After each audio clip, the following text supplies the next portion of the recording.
سمع الله لمن حمده الله أكبر الله أكبر الله أكبر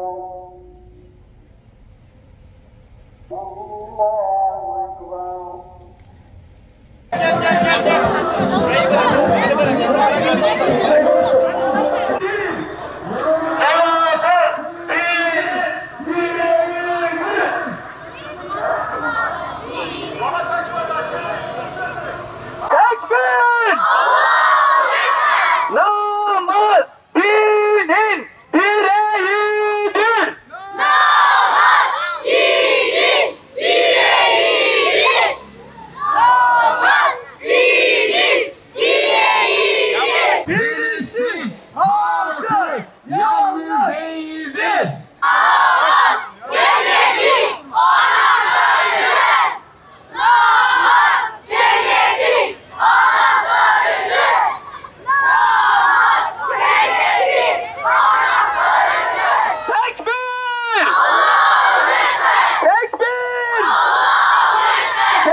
الحمد لله رب العالمين الرحمن الرحيم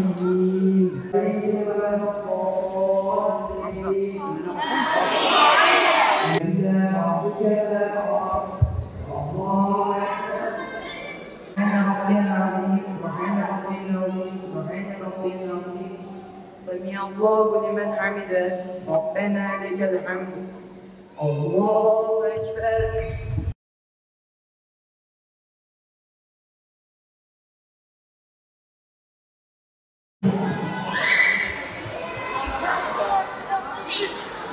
بسم الله الرحمن الرحيم ألف لام ميم ذلك الكتاب لا ريب فيه هدى للمتقين.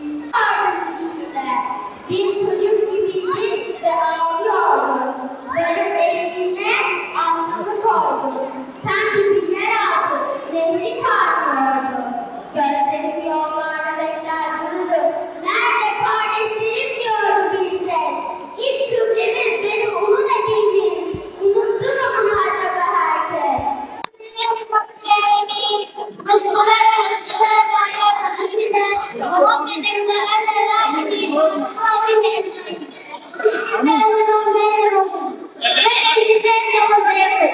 Kendinle ona sabırla devam et. Allah'a suresi Ya Rabbim, bizlere gönderdiğinizi bu ayette buyurduğun gibi namazını emretmeyi, sabırla bu yolda yürümeyi nasip et. Amin.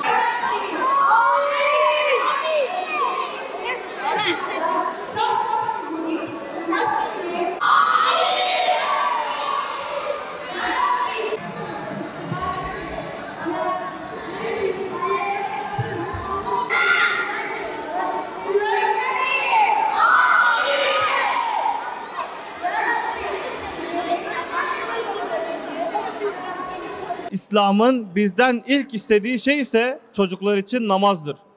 Nitekim Allah Resulü bize çocuklarımıza 7 yaşında namaz kılmamızı, namazı öğretmemizi istemiştir. Çocuklarımız bizden sonra gelecek nesillerdir. Eğer biz bizden sonra gelecek nesillere namazı öğretirsek, onlara namazı kazandırırsak, Allah'ın izniyle bizden sonra gelecek toplum çok daha güzel bir toplum olacaktır. Çünkü namaz insanları kötülükten alıkoyar. Aynı şekilde insanın karakterini olgunlaştırır.